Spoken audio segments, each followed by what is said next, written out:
Kakapo is a truly unusual bird that can be called kind and naive. They can live up to 100 years and patiently wait for a special tree to bloom. If all the dangerous and aggressive animals are concentrated in Australia, then where do the peaceful ones live just nearby in New Zealand? For 80 million years, these islands existed in complete isolation, without any land predators. All of New Zealand became a safe haven where creatures could live peacefully and feed on fruit. It was here that the kakapo appeared, the largest, kindest, and most innocent parrot on the planet. Unfortunately, these birds are now critically endangered. Hundreds of scientists are working to save them, but are they succeeding? The kakapo, also known as the owl parrot, belongs to the parrot order, but it is very different from its loud relatives. In fact, it barely looks like a bird at all.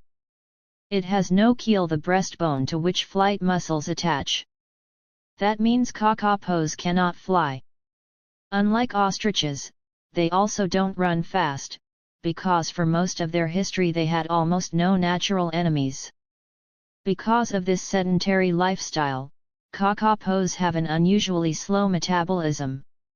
For most birds, flight consumes enormous amounts of energy, but since kakapos don't fly, they don't need to speed up their metabolism. Instead, they store fat and gain weight. That's why kakapos are the heaviest parrots in the world. Males can weigh up to 4 kilograms, almost 9 pounds. What's even more fascinating is that they reach such a weight while eating low-calorie foods, grass, fern leaves, and fruits. Since no predator is chasing them, they can take their time to find the juiciest berries. To do this, kakapos developed a keen sense of smell, very unusual for birds, most of which have very weak olfactory abilities. The only creatures that somewhat limit their numbers are local owls and eagles. But kakapos hide in treetops, using their strong claws and beak like a third leg to climb. Because predators rarely threaten them, kakapos evolved to live extremely long lives. Reaching 100 years is not unusual. For millions of years, kakapos thrived peacefully in New Zealand. But everything changed with the arrival of humans. And what did humans do with these large, trusting birds? Exactly, they ate them, and used their soft feathers for warm cloaks.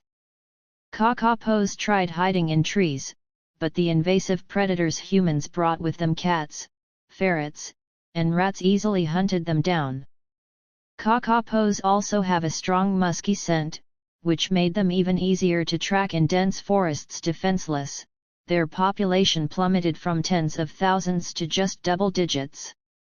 By 1995, only 49 individuals remained, a catastrophe for the species. Scientists fought hard to save them, but by 2005 the number had not even doubled. Along the way, 3 main problems were discovered.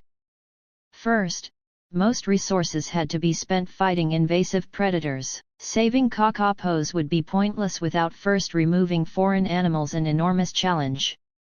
A few small islands near New Zealand have been cleared of predators, but the main islands are still infested.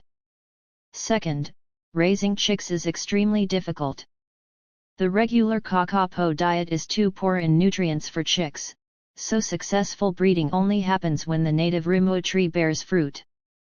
These conifers fruit just once every 2-5 years.